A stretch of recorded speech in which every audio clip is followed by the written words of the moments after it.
کہ حضرت کوئی تو سینے پر ہاتھ باندھ کر کے نماز پڑھ رہا ہے، کوئی ٹانگیں چیر کر کے نماز پڑھ رہا ہے، کوئی ناف کے اوپر باندھ رہا ہے، کوئی ناف کے نیچے باندھ رہا ہے۔ جی ہاں، آپ نے ایک مولانا سے حدیث سنی سینے پر، ایک مولانا سے ناف کے اوپر، ایک مولانا سے ناف کے نیچے، لیکن کبھی آپ نے تینوں حدیثیں سمجھنے کی کوشش کی ہے کہ تینوں حدیثوں کا مطلب کیا ہے؟ اس طریقے سے تو کئی احادیث مبارکہ میں آپ کو اختلاف ملے گا۔ ایک حدیث سے ثابت ہے مصطفیٰ کو علم غیب ہے، قرآن کی آیت کہتی ہے نبی کو علم ہے، ایک قرآن کی آیت کہتی ہے نبی کو علم غیب نہیں۔ آخرکار جب تک دونوں کا فرق نہیں سمجھے گا میری قوم کا نوجوان تو گمراہ ہوگا، تو بھٹک جائے گا، اس کا ایمان برباد ہو جائے گا۔ جہاں قرآن کے اندر یہ آیا کہ مصطفیٰ کو علم غیب نہیں ہے، اس کا مطلب یہ ہے کہ نبی کو اپنی طرف سے علم غیب نہیں ہے، بلکہ مصطفیٰ کو نبی ملک مصطفیٰ کو جب اللہ نے عطا فرمایا تو اللہ کے دینے سے علم غیب ہے۔ تو اب بتائیے دونوں میں برابری کہاں سے ہوگی؟ اللہ کا علم تو ذاتی ہوا، یعنی اللہ کی شان، اللہ کی قدرت، اللہ کا علم، اللہ کی تمام چیزیں خود سے ہے، اللہ کو کسی نے عطا نہیں کیا۔ اور مصطفیٰ کا جو علم ہے، مصطفیٰ کی جو شان ہے، مصطفیٰ کی جو پاور ہے، مصطفیٰ کا جو مقام ہے وہ اللہ کے دینے سے ہے، تو اللہ کی تمام چیزیں ذاتی ہوئی، مصطفیٰ کا عطائی ہوا۔ تو بولو دونوں میں برابری ہم نے کہاں کر دی؟ بولتا ہے شرک ہے، شرک ہے۔ اور شرک کا مطلب کیا ہے کبھی سمجھا ہے؟ آنے کے بعد گمراہ کرنا چاہتا، حدیث میں یہ آیا، حدیث میں یہ آیا، حدیث میں یہ آیا۔ حدیث کا نام سن کر کے بہک مت جائیے گا، اس لیے کہ دیکھیے گا جو سینے والی حدیث ہے وہ کس کے لیے ہے؟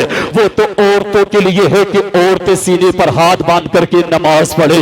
مجھے ایک حدیث دکھائیے گا جو مردوں کے لیے مصطفیٰ نے حکم دیا ہو کہ سینے پر ہاتھ باندھ کر کے نماز پڑھے۔ لائیے گا ذرا حدیث ملے گی، لیکن وہ عورتوں کے لیے ہے۔ اب مردوں کے لیے دو حدیثیں بچی، ایک ناف کے اوپر، ایک ناف کے نیچے۔ اب کہاں پر ہاتھ باندھے؟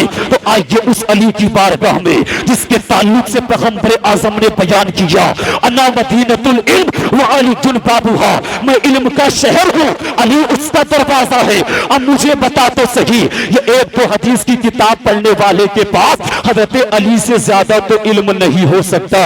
حضرت علی نے مصطفیٰ کے سفر کو دیکھا، مصطفیٰ کی حضر کو دیکھا، مصطفیٰ کی قیام کو دیکھا، مصطفیٰ کی رات کی نماز کو دیکھا، مصطفیٰ کی دن کی نماز کو دیکھا۔ وہ علی بیان فرماتے ہیں ان من السنت وضع الکف علی الکف فی الصلاۃ تحت السرہ۔ اب مجھے بتا تو صحیح کہ سرہ کا معنی دل آتا ہے، سرہ کا معنی سینہ آتا ہے، اب سرہ کا معنی ناف آتا ہے۔ حضرت علی بیان کرتے ہیں کہ مصطفیٰ کی سنت نہ سینے پر ہاتھ باندھنا، مصطفیٰ کی سنت نہ ناف کے اوپر ہاتھ باندھنا۔ اگر مصطفیٰ کی سنت پر عمل کرنا ہے تو ناف کے نیچے ہاتھ باندھنا ہوگا، تو مصطفیٰ کی راضی ہونے سے تیری نماز بھی سنت کے مطابق ہو جائے۔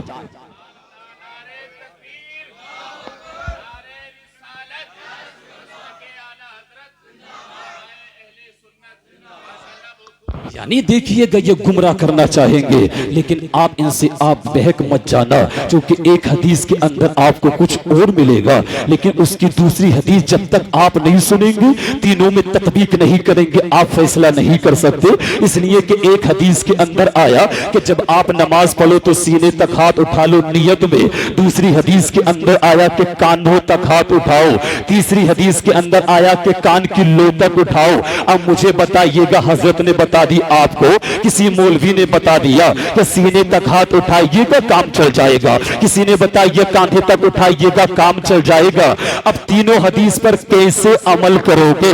اگر ایک حدیث پر عمل کرو گے تو سنت چھوٹے گی، چونکہ مصطفیٰ کی سنت کانوں کی لو تک لگانا ہے، تب تجھے سہارا لینا پڑے گا کہ اتنے فرقے ہو گئے، آؤ فرقوں کی طرف مت جائیے گا، ڈائریکٹ قرآن اور حدیث میں جائیے گا۔ کیا تیرے پاس میں اتنا علم ہے کہ ڈائریکٹ قرآن سے مسائل نکال لے، ڈائریکٹ حدیث سے نکال لے؟ جو ڈائریکٹ قرآن و حدیث، اس لیے کہ تجھے تقلید کرنی ہوگی، امام کی طرف رجوع کرنا ہوگا۔ اب امام اعظم کی بارگاہ میں قسم خدا کی قربان جاؤ میرے امام پر،